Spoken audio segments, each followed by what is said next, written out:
Алгаш Кармачылык борбору Көктөм 20 Болот Жолдошов атындагы орто мектебинин 8 класс окуучусу Султанова Самара.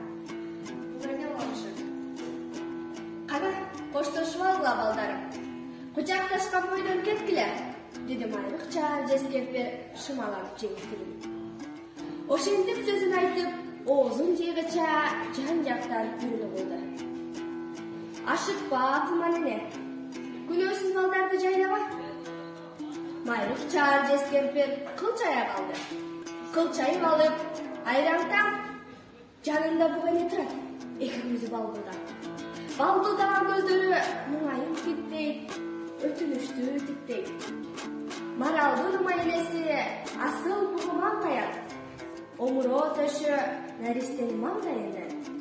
Жону узак, боору тайлак жүндөнүп, көк буурул. 18 айры мүйөзү аркайып, жонуп чышып койгондой жымсал сулуу көркөм. Жеңили таза, кан тамырлары көрүнүп, ийип турат эки балага мээрибиндүү. Сен кимсиң? Адамча сүйлөп кубулган кандай жансың? Мен бугене болом. Адамча сүйлөбөсөм, сен кайдан түшүнмөксүң да, кайдан сулуулмаксың? Сага эмне керек? Менин эгиз музоомду атып өлтүрүштү. Балдарымдын ордуна бала издеп жүрөм. Сен эмне? Ушул эки чөккөнү эмизип багылам дейсиңби? Ошентем акылманчыл эле. Жакшыла ойлондуңбу? Деп күлдү майрыкча кыз. Булар деген адам баласы. Чоңоюп алып өз бугучаларын алгатат. Ошону ойлондуңбу? Жок, мен буларга эне болом, а булар мага бала болуп калат. Анан кантип өз ага-энелерине багатсың? О, кеңпейил бугене. Сен ал адам кандай экенин билбей турбайсыңбы? Адам деген кайберен эмес, бирин-бирин аябайт. Сөзүңдүн актыгын өз көзүң менен көрөрсүң, өз мойнуң менен тартарсың. Ушул эки жетимди сага берип деле кое бер элем.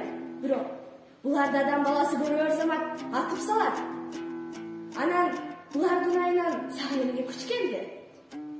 Жок, мен буларды эч ким көрбөс алыс жактарга алып кетемин. Кое берсең акылманчыл эне. Жеринин сүткө толуп ооруп турат. Бала деп сыздап турат. Бала деп ийип турат аксүт. Кантейин? Болуптур. Жетимдерди алыс жерине аман жеткир.